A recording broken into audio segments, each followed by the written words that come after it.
This video was brought to you by Nebula. So I was in Brooklyn recently having dinner with Adam Chase, who you likely know as one of the hosts of Jetlag the Game. Anyway, during that conversation, Adam proudly proclaimed that New York City is the greatest city in the world. Now, I didn't fight back too hard because New Yorkers scare me.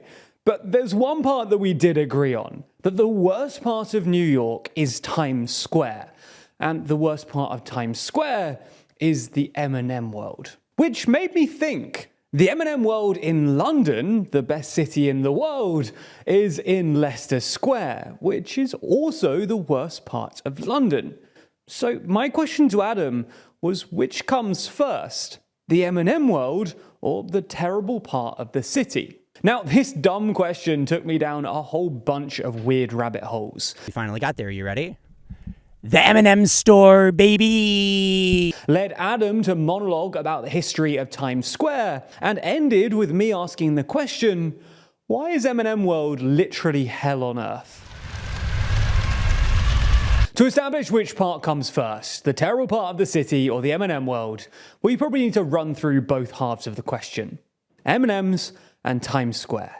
You likely know this already, but M&Ms are snack-sized pieces of chocolate in a colourful candy shell, available in flavours such as milk chocolate, peanut, dark chocolate, almond, and peanut butter. What you might not know though is that M&Ms are owned by Mars Incorporated. In fact, they were invented by Forrest Mars Sr., son of Frank C. Mars, the company's founder. Actually, invented might be a little bit too kind, because the story goes that during the Spanish Civil War, Mars saw British soldiers eating a suspiciously similar product called Smarties, which are produced by Nestle and are still massively popular in a number of markets, including the UK. Anyway, I'm not saying that he stole the idea, partly because I've already kindled enough transatlantic tension for one video, but the point is that M&Ms exploded in popularity after their introduction to the US, before expanding around the world and becoming one of the world's most popular candy brands, with 97% of those surveyed familiar with the brand, and 79% having a favourable opinion of them, making them the 6th most well-liked food and snack brand according to YouGov polling, behind only giants like Oreo, Snickers, and Reese's. Now, part of this meteoric rise comes from M&M's marketing, and more specifically, the M&M's characters. Now, you don't even want to know the amount of time I've spent researching the M&M characters, because to be completely candid, I couldn't have given a single shit about them before I started making this video. That being said, let me introduce you to the cast of M&M characters, who Mars call their, and I'm not joking here, spokes candies. Kill me now. The first we introduced were the red and yellow M&Ms. Yes, that is what they're really called. They don't even have names. In fact, back in 1954 when they first graced our screens, they didn't even have colours, instead being differentiated by their shape, with one representing the traditional chocolate M&M and the other a peanut M&M. Naturally though, Red's personality is based on him being cynical, sardonic, and well, boring. The Mars website features a 4-question Q&A with Red, where they're asked what their favourite meme of all time is. And they responded, "I've been in a lot of memes, it's hard to pick my favourite."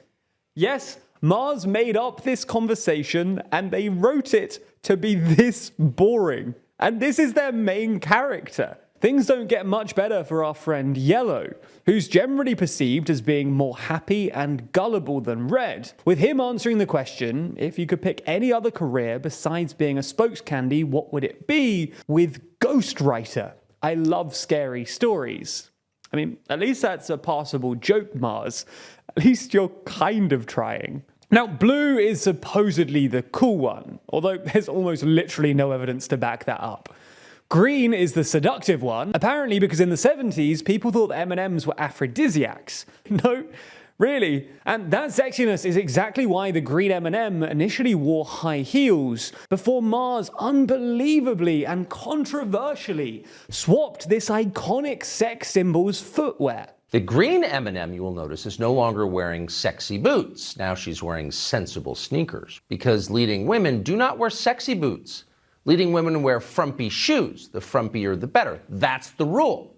Brown, who's allegedly the company's chief chocolate officer, also had their shoes changed, slightly reducing the height of her heels too. Don't worry though, despite Tucker reacting entirely reasonably to this change too, the height of her heels hasn't affected Brown's ability to be just kind of mean and bossy.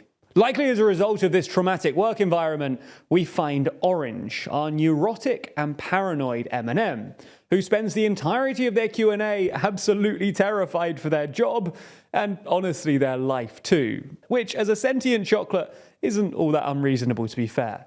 So that's what you meant by dessert. Then finally there's the newest addition, Purple, who's just desperately attempting to be relatable, I guess. And they're genuinely a handful of blurry photos and minion memes away from just being a Facebook mum. Okay, so that's already way more than I ever wanted to know about the M&M crew. And honestly, it's likely you probably feel the same, with a recent, very scientific poll of TLDR business viewers finding that majority of people don't even know who the M&M characters are, let alone give a toss about them. Regardless, Mars have clearly convinced themselves that everyone cares about their characters, because they are everywhere in M&M's marketing. And nowhere are they more aggressively present than in M&M Worlds. Now, if I'm going to claim that M&M Worlds are literal hell on earth, I'm going to need to go down and visit one. So on the back of my chat with Adam in New York, I walked down to the aforementioned M&M World in Times Square. And remember, before we got massively sidetracked talking about the footwear of anthropomorphic candy shells, the question we were asking, and that we'll get back to, is what comes first? Terrible parts of cities or M&M Worlds? And heading into Times Square, it was clear that at least one of those boxes was firmly ticked already.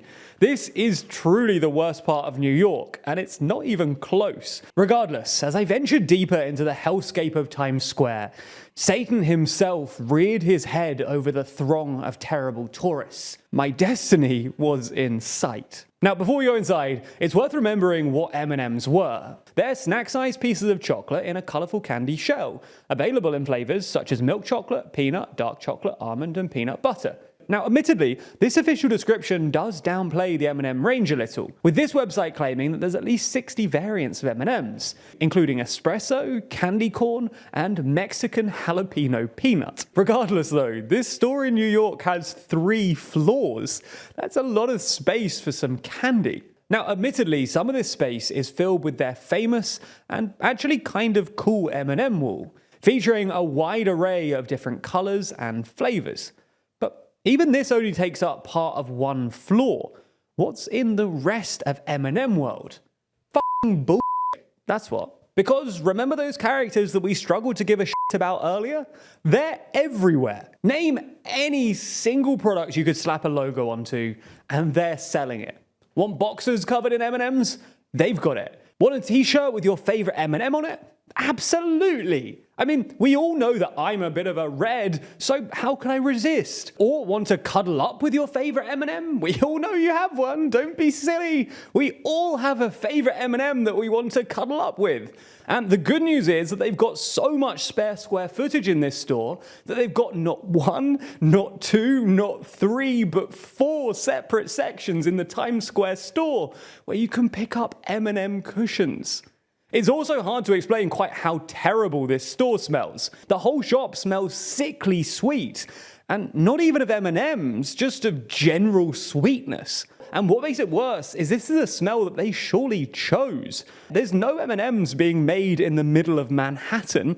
This isn't the residual whiff of an adjacent chocolate factory. There's no natural way that the store would smell this sweet. Most of the M&Ms in the shop are pre-packaged, so it's not emanating from them.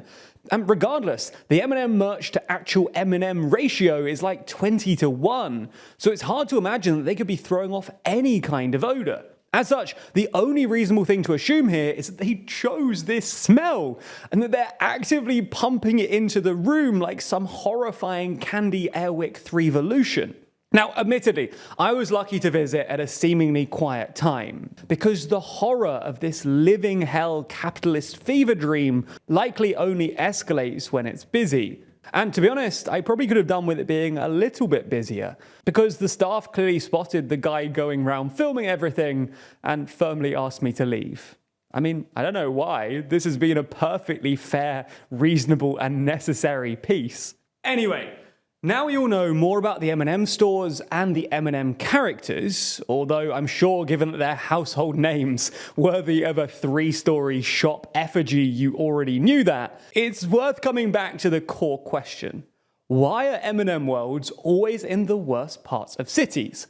Or does the badness attract these anthropomorphic candy horrors?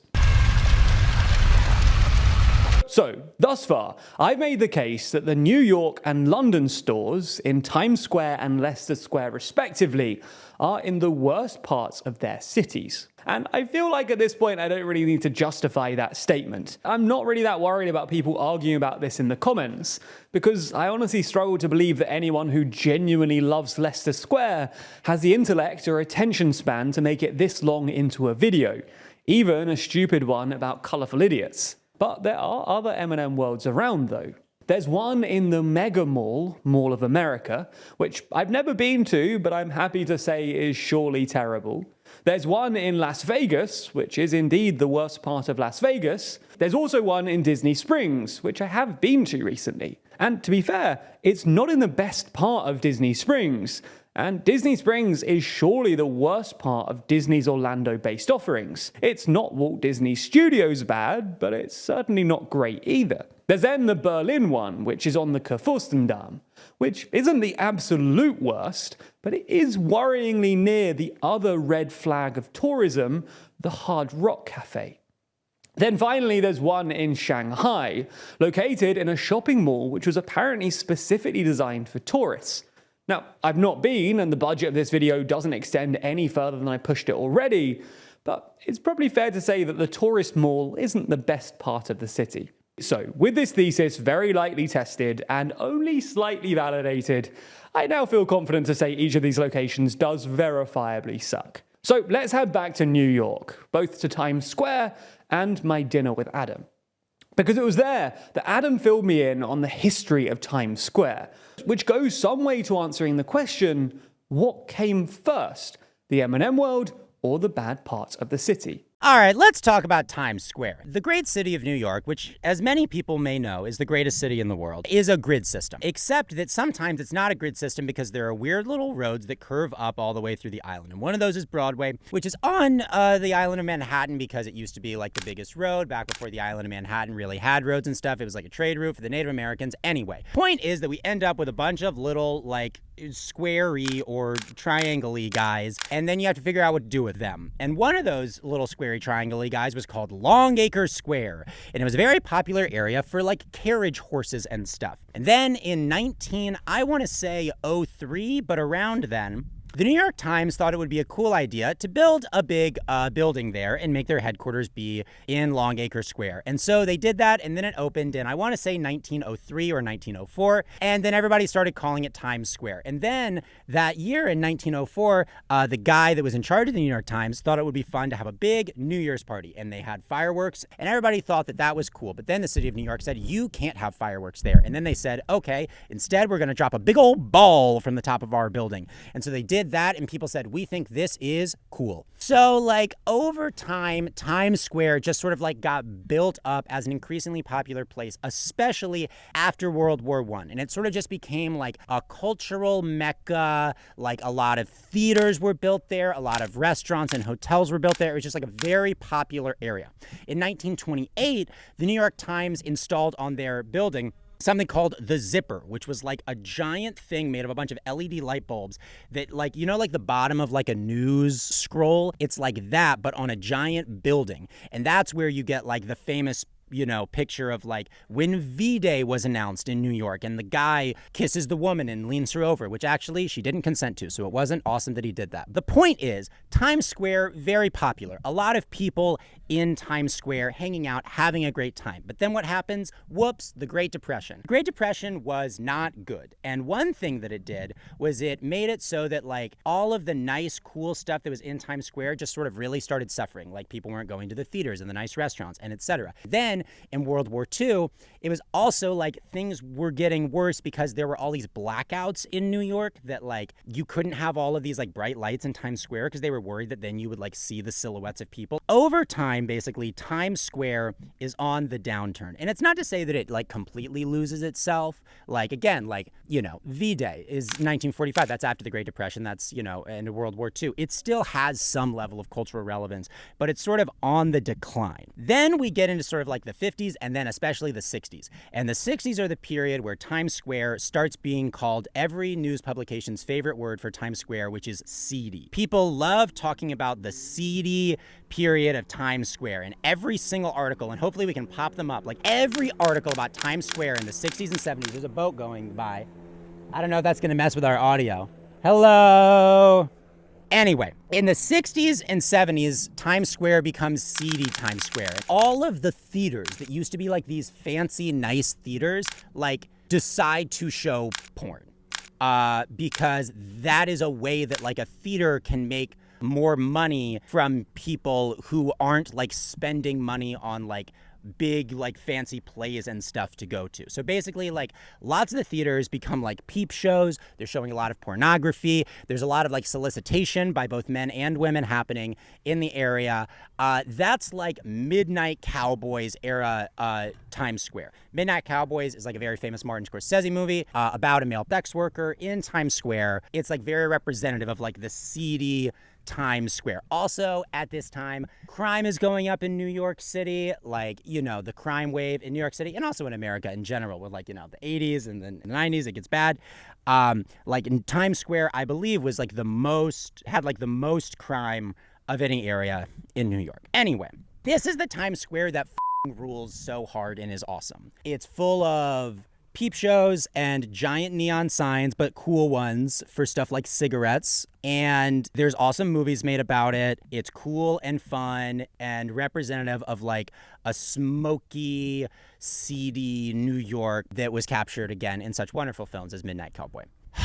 So then in 1980, the city of New York and people in the state government of New York are like, we want Times Square to be less cool and actually to suck is what we would like. And so they start planning for ways to like revitalize Times Square. In 1990, the city takes control of several of the theaters in Times Square that are like sort of run down and whatever. And then they put them under control of this like organization, this nonprofit organization called the New 42nd Street. And their goal is like, we're going to revitalize Times Square, etc. But, and this is the point of the whole rant. So I apologize for how long it's been up to now, but just so you know, we're now getting to the important part. Another jet ski. We'll wait for that to pass. I don't know if anyone can see this, but the man on the jet ski is extremely old. He's a very old man on the jet ski, and I think that that is cool. That's something that would happen in old Times Square, but never new Times Square. Really old guy on a jet ski. That's old Times Square vibes over there. What was I saying? Oh yeah. So the key moment for Times Square happens in the early 1990s. The city of New York manages to convince the Walt Disney Company to invest money in renovating the New Amsterdam Theater. And it's a crazy deal, just by the way. Hello, my phone died because it got too hot. Anyway, in 1991, Disney agrees to invest $8 million in the renovation of the New Amsterdam Theater, which is like an old historic theater. It's a crazy deal. One reason that it's crazy is that the city of New York invests like $30 million into the project, so Disney is paying for like less than a fourth of what's happening there. And then the other reason is that it comes with all these really like intense concessions. The most notable of which is that in order to get Disney to sign this contract, the city of New York agrees to basically kick out all of the peep shows and to replace them with a Madame Tussauds and an AMC Theaters. Two of the, we have to all agree, most boring brands in America. Now, to be clear, I love AMC. I'm a proud AMC A-lister. I love the Nicole Kidman ad, but we all have to agree that of movie theaters in general, AMC is a boring one. Anyway, Disney is like, we will put money into this theater if you make it so that Times Square is boring and sucks. And the city of New York is like, no problem. We will totally make it so that Times Square is boring and sucks for you, wonderful Mickey Mouse. And so the deal is signed. Disney invests in the New Amsterdam Theater. The peep shows are kicked out. Madame Tussauds and AMC come in. And basically, this is the beacon to all of corporate America that Times Square is boring and lame now, and that they can come and put their Bubba Gump shrimp there. And so basically, that's what happens. And over the next 30 years, Times Square gets full of like the most cheesy, safe corporate brand bullshit in existence. And no better example of that exists than, we finally got there, folks. We finally got there. You ready? The M&M Store, baby! The M&M Store, built in 2006. One of the great examples of an empty and meaningless corporate brand that has taken up a massive amount of real estate in Times Square to serve as a giant flashing beacon of boringness and mediocrity. And that, my friends, is how the M&M Store ended up in Times Square, and in a sense, ruined it and made it suck. So the answer to the question is kind of both. Times Square sucks because it's full of commercial bull and tourist junk, which attracts terrible tourists like me and scammers like our friend Mickey. But how did Times Square get into that state? Well, because the city wanted to make it more touristy by introducing safe brands, which ultimately ended up with the introduction of the M&M Store. The square kind of sucks because it's full of candy junk, but the candy junk is there because they wanted the square to kind of suck. So what did we learn today? Well, we can categorically say that M&M Worlds are intentionally placed to suck the life out of cities. Don't sue me for saying that, Mars. We do not have the budget. And we can also clarify that Tucker Carlson is the only person who still finds M&Ms to be an aphrodisiac. If you enjoyed this video, then be sure to like and subscribe. And yes, we do have a video about Greggs coming out soon, another iconic British food brand, which also has a pretty contentious store here in Leicester Square. And that video will be released on Nebula before anywhere else. If you've been thinking about signing up, then I have some good news. For a limited time, we're offering lifetime memberships. Yep, if you sign up for a lifetime membership, you get access for as long as both you and Nebula exist. Plus, you're also funding new original content from your favourite creators. In fact, if you sign up using our link, then a third of that money goes straight to us, and the rest goes into the pool to develop new Nebula originals with bigger budgets and better production. Now, it's clearly a lot of money, and honestly, the best value plan is still the annual one. But if you really want to support independent creators and help us make even bigger projects, then this is the best option. Again, do make sure you use our link so that they know that you're supporting TLDR. And also, this offer only lasts until the end of the month, with no guarantee it'll ever be offered again. So, if you're interested, this is your opportunity. Anyway, thanks for your support and for signing up to Nebula.